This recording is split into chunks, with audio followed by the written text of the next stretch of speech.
नमस्कार दोस्तों, अगर आप भी अपने किसी भी जमीन का रसीद काटना चाहते हैं तो अब आपको अंचल कार्यालय या कर्मचारी के पास जाने की आवश्यकता नहीं है।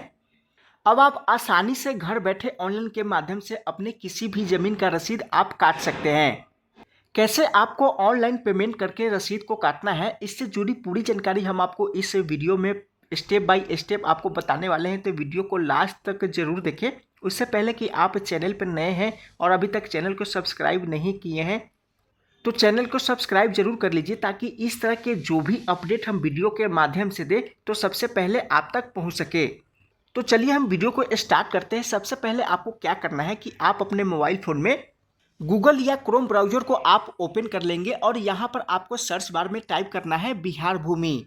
जैसे ही आप टाइप करके सर्च वाले आइकन पर आप क्लिक करेंगे तो बिहार भूमि का जो ऑफिशियल पोर्टल है आपके सामने यहाँ पर खुलकर आ जाएगा। अब हमको इस ऑफिशियल वाले पोर्टल पर क्लिक कर लेना है। अब आपके सामने इस तरह से पेज खुलकर आ जाएगा। अब यहाँ पर एक ऑप्शन आपको दिखाई दे रहा होगा बंद करे का, तो हमको इस बंद करे वाले ऑप्शन पर क्लिक करके इसको हटा देना है। अब आपको इस तरह से पेज देखने को मिल जाएगा जिसमें आपको कई सारा ऑप्शंस यहाँ पर आपको दिखाई दे रहा होगा। अब यहाँ पर आपको एक ऑप्शन से दिखाई दे रहा होगा भू लगान का, तो हमको इस भू लगान वाले ऑप्शन पर क्लिक कर लेना है। जैसे ही आप इस पर क्लिक करेंगे तो अब इस तरह से आपके सामने पेज खुलकर आ जाएगा। यहाँ पर आपको दो ऑप्शन से देखने को मिलेगा, तो इसमें से एक ऑप्शन आप देख पा रहे होंगे ऑनलाइन भुगतान करें, तो हमको इस ऑनलाइन भुगतान करे वाले ऑप्शन पर क्लिक कर लेना है। क्लिक करने के बाद इस तरह से फिर आपके सामने पेज खुलकर आ जाएगा। अब यहाँ पर इस ओके वाले ऑप्शन पर क्लिक कर लेना है। अब इस तरह से आपके सामने पेज देखने को मिल जाएगा। तो यहाँ पर आपको कुछ इन्फॉर्मेशन को फिलअप करना है, जैसे कि आपका जो ज़मीन आता है किस जिले के अंतर्गत आता है, किस अंचल के अंतर्गत आता है। उसके बाद यहाँ पर हल्का को यहाँ पर सिलेक्शन करना है। उसके बाद यहाँ पर मौजा को सिलेक्शन करना है। सबसे पहले आपको जिला का सिलेक्शन करना है। जिला का सिलेक्शन करने के लिए यहाँ पर चयन करे का ऑप्शन यहाँ पर दिखाई दे रहा होगा, तो आपको इस चयन करे वाले ऑप्शन पर क्लिक कर लेना है। इस पर क्लिक करने के बाद यहाँ पर सभी जिले का यहाँ पर आपको नाम दिखाई दे रहा होगा। आप जिस भी जिले के अंतर्गत आते हैं आप अपने अनुसार यहाँ पर अपने जिले का आप सिलेक्शन कर लेंगे। अब आपको अंचल का नाम सिलेक्शन करना है। आपका जो भी ज़मीन आपका जिस अंचल के अंतर्गत आते हैं आपको यहाँ पर अपने अंचल का नाम अपने अनुसार यहाँ पर सिलेक्शन कर लेंगे। अब यहाँ पर आपको एक ऑप्शन से दिखाई दे रहा होगा आगे बढ़े का, तो हमको इस आगे बढ़े वाले ऑप्शन पर क्लिक कर लेना है। अब यहाँ पर आपको अपने हल्का का सिलेक्शन करना है। हल्का का सिलेक्शन करने के लिए यहाँ पर चयन करे वाले ऑप्शन पर आपको क्लिक करना है। तो यहाँ पर सभी हल्का का नाम आपके सामने खुलकर आ जाएगा। आपका जो भी हल्का पड़ता है आप अपने अनुसार अपने हल्का को सिलेक्शन कर लेंगे। उसके बाद अब आपको यहाँ पर अपने मौजा का सिलेक्शन करना है। आपका जो भी मौजा पड़ता है आप अपने अनुसार अपने मौजा का सिलेक्शन कर लेंगे। अब मौजा का सिलेक्शन करने के बाद यहाँ पर कई सारा ऑप्शंस आपके सामने यहाँ पर दिखाई दे रहा होगा। अब यहाँ पर आप जिस भी ज़मीन का रसीद काटना चाहते हैं उसका खाता नंबर या खेसरा नंबर या जमाबंदी नंबर या भाग वर्तमान संख्या को यहाँ पर फिलअप करना पड़ेगा। आपके पास जो भी डेटा उपलब्ध है, आपके पास जो भी जानकारी उपलब्ध है, आप जिस भी ज़मीन का रसीद काटना चाहते हैं उसका एक इन्फॉर्मेशन यहाँ पर आपको यहाँ पर चूज करके यहाँ पर फिलअप करना पड़ेगा। तो सबसे आसान तरीका होगा कि आप खाता संख्या अगर आपको याद है या खेसरा संख्या आपको याद है, आप यहाँ पर उसको सेलेक्ट कर लेंगे। तो हम यहाँ पर खाता नंबर को सिलेक्ट करने वाले हैं। तो अगर आप भी खाता नंबर को सिलेक्शन करना चाहते हैं, खाता नंबर से आप रसीद काटना चाहते हैं, तो सबसे पहले आपको यहाँ पर खाता नंबर पर इस पर क्लिक करके इसको सिलेक्ट कर लेना है। अब यहाँ पर खाता नंबर को फिलअप कर लेना है। उसके बाद यहाँ पर कैप्चा का बॉक्स दिया गया है, इस कैप्चा को काउंट करके इस कैप्चा वाले बॉक्स में यहाँ पर फिलअप कर लेना है। उसके बाद यहाँ पर खोजे का ऑप्शन से दिया गया है, इस खोजे वाले ऑप्शन पर आप क्लिक कर लेंगे। तो चलिए हम यहाँ पर खाता नंबर और कैप्चा को फिलअप करके आगे का प्रोसेस बताते हैं। जैसे ही आप खाता संख्या और कैप्चा बॉक्स को फिलअप करके खोजे वाले ऑप्शन पर क्लिक करेंगे तो इस खाता संख्या में जितने भी रैयतधारी है उन सभी रैयतधारी का यहाँ पर नाम खुल के आपके सामने आ जाएगा। अब यहाँ पर देखना है कि आपका जो ज़मीन है किनके नाम से है, और यहाँ पर खाता संख्या, पृष्ठ संख्या, उसके बाद जमाबंदी संख्या, उसके बाद भाग संख्या यहाँ पर दिया गया है। तो आप इन सभी चीज़ों को आप मिलान कर लेंगे। उसके बाद इनमें आपका जो भी ज़मीन है उस रैयतधारी के आगे सामने एक ऑप्शंस आपको यहाँ पर दिखाई दे रहा होगा। देखे का ऑप्शंस आप देख पा रहे होंगे, तो हमको इस देखे वाले ऑप्शन पर क्लिक कर लेना है। इस पर क्लिक करने के बाद आपके ज़मीन से संबंधित पूरा डिटेल्स आपके सामने खुलकर आ जाएगा। खाता, खेसरा, उसके बाद रकबा और इसके बाद यहाँ पर सभी जानकारी आपके सामने देखने को मिल जाएगा। उसके बाद यहाँ पर आप देख सकते हैं कि जो पिछला भुगतान यानी जो पिछला रसीद आप कब काटे थे, किस डेट को काटे थे, तो यहाँ पर उसके बारे में भी जानकारी आप ले सकते हैं। तो आज हमने 11/7/2025 के डेट में ही यहाँ पर एक रसीद को काटा है। तो यहाँ पर स्टेटस यहाँ पर आप देख पा रहे होंगे कि सक्सेसफुली हो गया है और यहाँ पर हमने 50 रुपया का पेमेंट यहाँ पर किए हैं।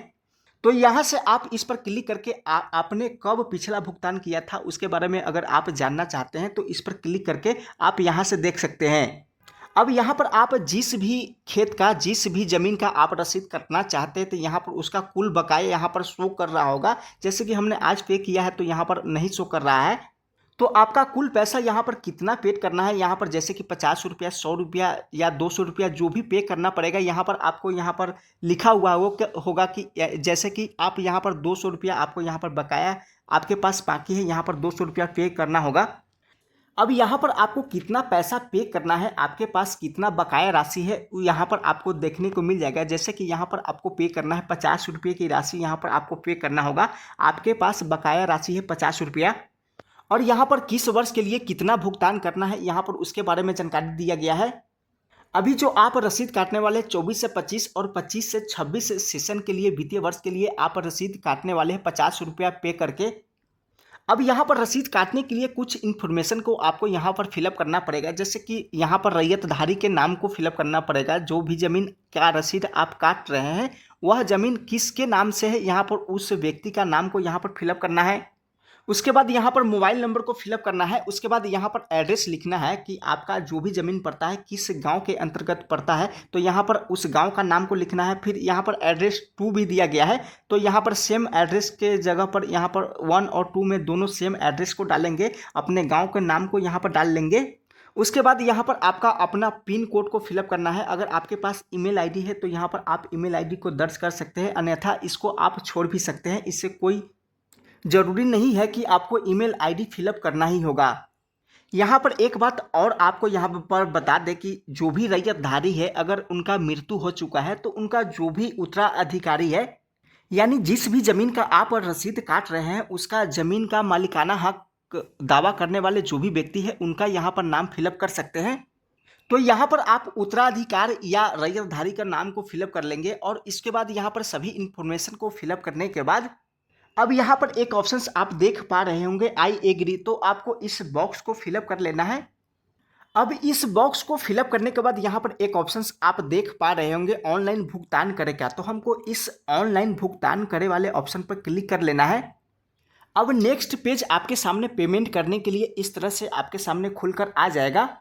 अब हम नीचे की तरफ स्क्रॉल करेंगे तो यहाँ पर एक बॉक्स दिखाई दे रहा होगा। यहाँ पर आपको तो पेमेंट करने के लिए आपको यहाँ पर कन्फर्म करना है। उसके बाद यहाँ पर नेक्स्ट का ऑप्शंस यहाँ पर आपको दिखाई दे रहा होगा। आपको इस नेक्स्ट वाले ऑप्शन पर क्लिक करना है। सबसे पहले आपको यहाँ पर एग्री करके यहाँ पर इस बॉक्स को फिलअप कर लेना है। उसके बाद यहाँ पर इस नेक्स्ट वाले ऑप्शन पर क्लिक कर लेना है।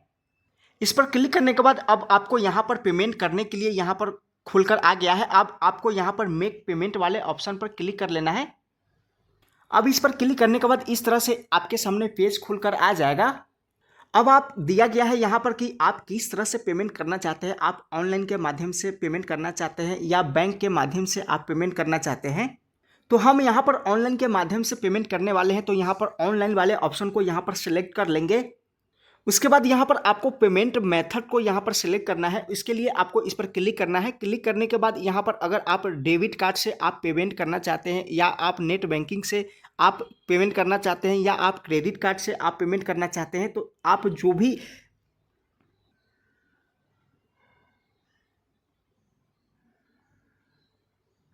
आप जिसके भी माध्यम से आप पेमेंट करना चाहते हैं आप अपने अनुसार यहाँ पर आप सिलेक्शन कर लेंगे। तो हम नेट बैंकिंग के अनुसार यहाँ पर पेमेंट करना चाहते हैं, तो यहाँ पर नेट बैंकिंग वाले ऑप्शन को यहाँ पर सिलेक्ट कर लेंगे। उसके बाद यहाँ पर बैंक को सिलेक्शन करना है, तो इस पर क्लिक करेंगे तो यहाँ पर कई सारा बैंक आपको यहाँ पर दिया होगा। तो आपको आसान सा होगा कि आप इंडियन बैंक को ऑप्शन को यहाँ पर सेलेक्ट करेंगे। इंडियन बैंक सेलेक्ट करने से आपको ये एक फ़ायदा होगा कि आप यूपीआई से, जैसे कि आप गूगल, आसानी से आप पेमेंट कर सकते हैं। उसके बाद यहाँ पर दिया गया है रीमार्क्स, तो अगर आप इसमें कुछ लिखना चाहते हैं तो आप लिख सकते हैं, अन्यथा इसको आप छोड़ भी सकते हैं। अब यहाँ पर आपको कैप्चा का बॉक्स दिख रहा होगा, इस कैप्चा को इस कैप्चा वाले बॉक्स में फिलअप कर लेना है। कैप्चा को फिलअप करने के बाद यहाँ पर एक ऑप्शन आप देख पा रहे होंगे वैलिडेट का, तो हमको इस वैलिडेट वाले ऑप्शन पर क्लिक कर लेना है। उसके बाद यहाँ पर सबमिट का ऑप्शंस आप देख पा रहे होंगे, तो अब आपको इस सबमिट वाले ऑप्शन पर क्लिक कर लेना है। जैसे ही आप सबमिट वाले ऑप्शन पर क्लिक करेंगे तो इस तरह का आपके सामने पेज देखने को मिलेगा। तो अब हमको यहाँ पर प्रोसीड टू पे का ऑप्शंस आप यहाँ पर देख पा रहे होंगे, हमको इस प्रोसीड टू पे वाले ऑप्शन पर यहाँ पर क्लिक कर लेना है। जैसे ही आप क्लिक करेंगे तो इस तरह का फिर से आपके सामने इस तरह से पेज खुलकर आ जाएगा। अब हम थोड़ा सा नीचे की तरफ स्क्रॉल करेंगे तो यहाँ पर कॉर्नर पर आपको दो ऑप्शन से दिखाई दे रहा होगा, जैसे कि आप यहाँ पर एक ऑप्शन से दिखाई दे रहा होगा इंडियन बैंक नेट बैंकिंग का, और यहाँ पर एक ऑप्शन आप देख पा रहे होंगे Indian bank other payment option. तो यहाँ पर आपको जैसे कि आप गूगल पे, फोन पे या कोई अन्य यूपीआई के माध्यम से आप पेमेंट करना चाहते हैं तो आपको यहाँ पर Indian bank other payment option वाले यहाँ पर सेकेंड वाले ऑप्शन पर आपको क्लिक करना है। जैसे ही आप Indian bank other payment option वाले पर क्लिक करेंगे तो इस तरह से आपके सामने पेज खुलकर आ जाएगा। अब यहाँ पर पेमेंट करने के लिए आपको टाइमिंग दे रखा है, आपको 15 मिनट का समय दिया है। आप इस 15 मिनट के अंदर आपको पेमेंट कर लेना है। अब यहाँ पर पेमेंट करने का ऑप्शंस दिया गया है, जैसे कि आप देख पा रहे होंगे कि यहाँ पर यूपीआई दिया गया है। उसके बाद क्यूआर कोड से आप पेमेंट कर सकते हैं, क्रेडिट कार्ड से आप पेमेंट कर सकते हैं, डेबिट कार्ड से, नेट बैंकिंग से। इसमें जो भी ऑप्शंस दिया गया है आप किसी के भी माध्यम से आप ऑनलाइन के माध्यम से पेमेंट कर सकते हैं। तो हमने आपको यूपीआई के माध्यम से, गूगल पे और फ़ोन पे के माध्यम से आपको आसानी होगा पेमेंट करना। तो इसके लिए आप यूपीआई ऐप के माध्यम से आप पेमेंट करेंगे तो फर्स्ट वाले ऑप्शन को इस पर क्लिक कर लेंगे आप। क्लिक करने के बाद यहाँ पर एक पेज खुलकर आ जाता है। अब यहाँ पर गूगल पे, फ़ोन पे, पेटीएम, कई सारा बैंक का ऑप्शन है, यूपीआई का ऑप्शन है। तो आपको जिसके भी माध्यम से आपको पेमेंट करना है आप उसको सेलेक्ट कर लेंगे, या आप यूपीआई आईडी के माध्यम से आप पेमेंट करना चाहते हैं तो यहाँ पर आप यूपीआई आईडी को यहाँ पर दर्ज करके भी आप पेमेंट कर सकते हैं। तो आपको आसानी होगा कि आप गूगल पे या फ़ोन पे या पेटीएम के माध्यम से ही आप पेमेंट करेंगे तो आपको आसानी से पेमेंट हो जाएगा। अब यहाँ पर जिससे भी पेमेंट करना है, जैसे कि आप गूगल पे से करना चाहते हैं तो यहाँ पर गूगल पे वाले ऑप्शन पर आपको क्लिक कर लेना है। जैसे ही आप इस पर क्लिक करेंगे तो आपका पेमेंट करने का ऑप्शंस आ जाएगा। आप अपना यूपीआई पिन को दर्ज करके आप पेमेंट कर लेंगे और पेमेंट यहाँ से आपका सक्सेसफुली हो जाएगा और इस तरह से आपका रसीद कट कर आ जाएगा। अगर आपका रसीद अभी शो नहीं कर रहा है तो आपको थोड़ा सा वेट करना होगा। अगर आपका पेमेंट कट हो गया है तो आपको दोबारा पेमेंट कट नहीं करवाना है, थोड़ा सा आपको इंतज़ार करना है। अब आपका रसीद कटा है या नहीं कटा है आप उसको चेक भी कर सकते हैं। आपका जो ट्रांजैक्शन आईडी फर्स्ट में ही मिलता है, आप उस ट्रांजैक्शन आईडी को यहाँ पर आपको क्लिक करना होगा। तो इसके लिए आपको यहाँ पर फर्स्ट में ही आपको दो ऑप्शंस आपको देख पा रहे होंगे, जैसे कि यहाँ पर ऑनलाइन भुगतान करें और लंबित भुगतान देखें। तो सबसे पहले आपको यहाँ पर लंबित भुगतान देखे वाले ऑप्शन पर आपको क्लिक कर लेना है। जैसे ही इस पर क्लिक करेंगे तो इस तरह से पेज खुलकर आ जाएगा। अब आपको यहाँ पर ट्रांजैक्शन आईडी को फिलअप करना है। आपका जो भी ट्रांजैक्शन आईडी है आपको इस बॉक्स में ट्रांजैक्शन आईडी को फिलअप कर लेना है। उसके बाद यहाँ पर वेरीफाई का ऑप्शन दिखाई दे रहा होगा, इस वेरीफाई वाले ऑप्शन पर क्लिक कर लेना है। इस पर क्लिक करने के बाद आपका जो लगान है उसका स्थिति आपको दिखाई दे देगा, या अंडर प्रोसेस है या आपका चालान कट गया है। आपको यहाँ से पूरा जानकारी देखने को मिल जाएगा। अगर आपका अंडर प्रोसेस आपका दिखाई दे रहा होगा तो थोड़ा सा आपको वेट करना है, हो सकता है कि 12 घंटे के अंदर आपका यहाँ पर शो कर जाएगा। उसके बाद आप डाउनलोड कर सकते हैं। तो इस तरह से आप भी अपने किसी भी ज़मीन का रसीद ऑनलाइन के माध्यम से खुद से घर बैठे आसानी से आप रसीद को काट सकते हैं। अगर वीडियो अच्छा लगा हो तो वीडियो को लाइक और वीडियो को ज़्यादा से ज़्यादा लोगों तक शेयर जरूर कीजिए, ताकि ये जानकारी और भी लोगों तक पहुंच सके। फिर मिलते हैं एक नेक्स्ट वीडियो में नई अपडेट के साथ, तब तक के लिए धन्यवाद।